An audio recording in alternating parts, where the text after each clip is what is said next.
चंद्रयान 2 और 7 सितंबर 2019 भारत के लिए बहुत बुरा मंजर था, जिसमें चंद्रयान 2 का लैंडर चांद पर उतरने से पहले ही क्रैश हो गया था। ये मंजर इतना खतरनाक था कि इसरो के वैज्ञानिकों की आंखों में भी आंसू आ गए थे।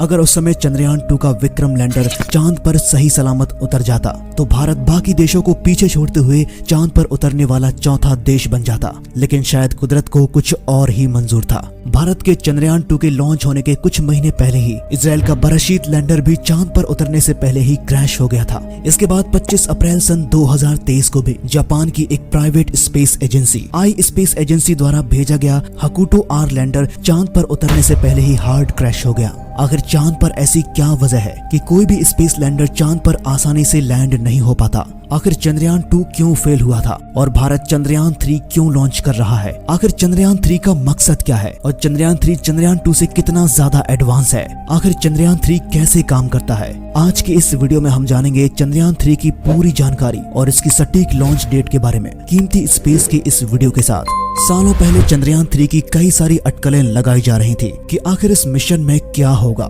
कौन कौन से इंस्ट्रूमेंट्स होंगे और वो चांद पर क्या करने वाले हैं। चंद्रयान 3 भारतीय स्पेस एजेंसी इसरो का प्रोजेक्ट है। इसका सबसे बड़ा मकसद होगा लैंडर और रोवर को चांद की सतह पर सफलतापूर्वक स्मूथ लैंडिंग करवाना। लेकिन दोस्तों, ये मिशन इतना भी आसान नहीं है और ये मिशन इतना ज्यादा चैलेंजिंग इसलिए बन जाता है क्योंकि भारत चंद्रयान 3 को चांद के साउथ पोल पर लैंड करवाना चाहता है। ये चांद की एक ऐसी जगह है जिसे बहुत कम लोगों ने देख पाया है। हम अपने आसमान में चांद की जिस तस्वीरों को देख पाते हैं, ये वही तस्वीरें हैं जिसे हम इंसान पृथ्वी पर अपने जन्म से लेकर आज तक देखते हुए आए हैं। लेकिन चांद के पीछे के हिस्से को आज तक किसी ने भी नहीं देख पाया, जिसे dark side of the moon के नाम से जाना जाता है। चांद का ये हिस्सा बेहद अजीबोगरीब है और चांद का साउथ पोल, जहां पर चंद्रयान 3 भी लॉन्च होने वाला है, ये जगह भी चांद के डार्क साइड पर ही मौजूद है। अब यहाँ पर सबसे बड़ी दिक्कत है कि हम चांद के साउथ पोल पर किसी भी चीज से आसानी से कम्युनिकेट नहीं कर पाते हैं और इससे हमारा कांटेक्ट सही से नहीं हो पाता है। ना तो हम चांद के साउथ पोल को डायरेक्टली ऑब्जर्व कर सकते हैं और ना ही वो उसका कम्युनिकेशन रियल टाइम में होगा। इसलिए चांद पर ये लैंडिंग इतनी सोफिस्टिकेटेड हो जाती है कि यहाँ पर गलती की कोई गुंजाइश ही नहीं रहती है। इसके अलावा हमने चांद के साउथ पोल पर इतनी ज्यादा स्टडी भी नहीं की है और ना ही इसे अभी तक ठीक तरह से ऑब्जर्व किया गया है, जिसकी वजह से हमें वहाँ की जियोलॉजी और सतह की संरचना की भी ज्यादा डिटेल नहीं पता है और इसलिए भी चांद की साउथ पोल पर लैंडिंग करना थोड़ा मुश्किल काम है।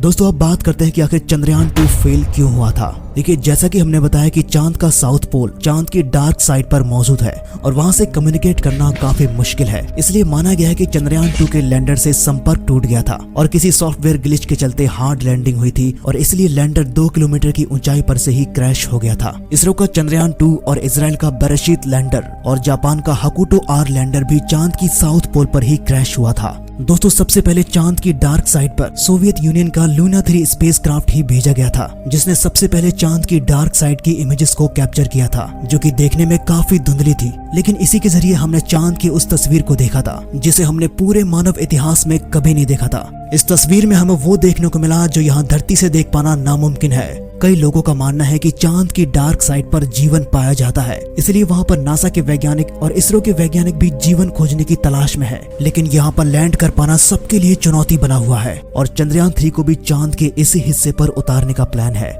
अब इस पर भी सवाल आता है कि अगर चांद के साउथ पोल पर उतरना इतना भी आसान नहीं है तो फिर हम चांद के साउथ पोल पर बार बार क्यों जाते हैं? तो इसका जवाब है कि चंद्रयान 1 ने चांद के साउथ पोल पर ही पानी की खोज की थी और नासा के ल्यूनार ऑर्बिटर ने भी ये कंफर्म किया था कि वाकई चांद के साउथ पोल पर पानी मौजूद है। चांद के इस इलाके में ज्यादातर क्रेटर्स ऐसे हैं जो हमेशा सूरज की रोशनी से दूर रहते हैं और अगर हमें इन क्रेटर्स में पानी की वजह से जीवन की खोज मिलती है तो ये भारत के लिए सबसे बड़ी सफलता होगी और इसलिए भारत ने और इसरो के वैज्ञानिकों ने ये पूरी तरीके से ठान लिया है कि चांद के साउथ पोल पर ही चंद्रयान 3 को सफलतापूर्वक लॉन्च किया जाएगा। ये चांद की सतह और ऑर्बिट से डेटा कलेक्ट कर पाएगा। इसके अंदर एक लैंडर, एक रोवर और एक प्रोपल्शन मॉड्यूल है। चंद्रयान 3 के लैंडर और रोवर चंद्रयान 2 के विक्रम लैंडर और प्रज्ञान रोवर की तरह ही होंगे, लेकिन ये एक बेहतरीन इंप्रूवमेंट्स के साथ लॉन्च किए जाएंगे।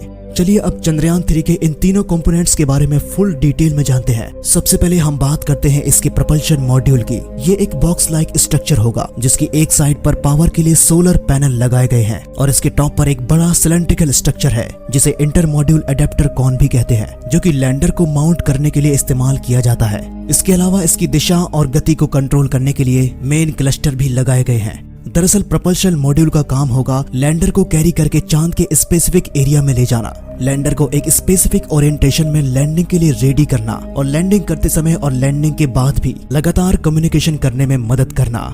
इसके बाद बात करते हैं इसके लैंडर की, जो कि एक बॉक्स की शेप में होता है। सरफेस पर लैंड करने के लिए इस पर 4 लेग्स लगे होंगे और लैंडिंग के समय उतरने के लिए लैंडिंग क्लस्टर्स लगे होंगे। इस लैंडर का मास करीब 7552 किलोग्राम होगा, जिसमें करीब 26 किलोग्राम का एक रोवर भी लगा होगा और इस रोवर के साइड में लगे होंगे सोलर पैनल्स जो इसकी पावर नीड्स को पूरा करेंगे। इस मिशन में इसरो के लिए सबसे बड़ी चुनौती होगी लैंडर को चांद की सतह पर सफलतापूर्वक लैंड करवाना। इसके लिए इस लैंडर में कई तरह के सेंसर का इस्तेमाल किया गया है, जैसे कि accelerometer, altimeters, laser Doppler velocimeter, star sensors और कैमरा सेंसर्स के साथ और भी कई सारे सेंसर्स। जहां चंद्रयान 2 में एक ही कैमरा सिस्टम था, वहीं चंद्रयान 3 के लैंडर में 2-2 कैमरा सिस्टम लगे होंगे। ये सारे सेंसर्स खतरे को भांपने और सतह को सही से ऑब्जर्व करने में और किसी भी खतरे से बचने के लिए यूज किए जाएंगे और ये सारा सिस्टम इस लैंडर को चांद की सतह पर सही से उतारने के लिए किया जाएगा। और अगर किसी सेंसर में ग्लिच आता है तो दूसरे सेंसर उसकी जगह पर असिस्ट करेंगे।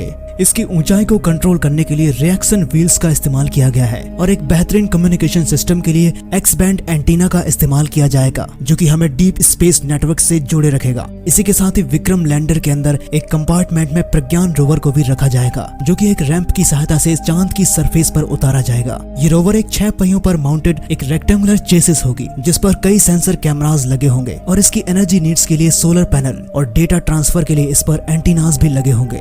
रोवर सबसे पहले लैंडर को डेटा ट्रांसफर करेगा, उसके बाद ये डेटा चांद की ऑर्बिट में मौजूद प्रपल्शन मॉड्यूल को देगा। उसके बाद ये डेटा पृथ्वी पर मौजूद वैज्ञानिकों तक पहुंच पाएगा। ये लैंडर चांद की सरफेस की थर्मल प्रॉपर्टीज को भी एनालाइज करेगा और इसके थर्मल बिहेवियर को भी ऑब्जर्व करेगा। इसी के साथ ही चांद पर होने वाली सेस्मिक एक्टिविटीज को, जो कि ज्वालामुखी की हलचल की वजह से होती है, उसे भी ये लैंडर ऑब्जर्व करेगा। इस पर रंभा नाम का इंस्ट्रूमेंट भी लगाया गया है, जो कि चांद के वातावरण में मौजूद गैसों पर भी स्टडी करेगा। ये वहाँ की मिट्टी और लोकल सरफेस पर भी स्टडी करेगा। तो ये तो थे लैंडर और रोवर के मिशन, जो उन्हें चांद पर जाने के बाद पूरे करने हैं। इसी के साथ ही प्रपल्शन मॉड्यूल के अंदर एक शेप नाम का इंस्ट्रूमेंट भी लगाया गया है, जो कि चांद की ऑर्बिट में रहते हुए धरती को भी ऑब्जर्व करेगा। इससे हम धरती पर आने वाले किसी आफत से पहले ही अलर्ट हो सकते हैं। चंद्रयान 3 का मिशन भविष्य में चांद पर कॉलोनी बसाने के लिए इस्तेमाल किया जाएगा और ESI के फ्यूचर प्लान चांद के साउथ पोल पर कॉलोनी बनाने के प्लान है, क्योंकि वहां पर सूरज की रोशनी से बचने के लिए क्रेटर्स मौजूद हैं और इसी के साथ ही वहां पर पानी होने की वजह से फ्यूल और डेली नीड्स पूरी हो पाएंगी।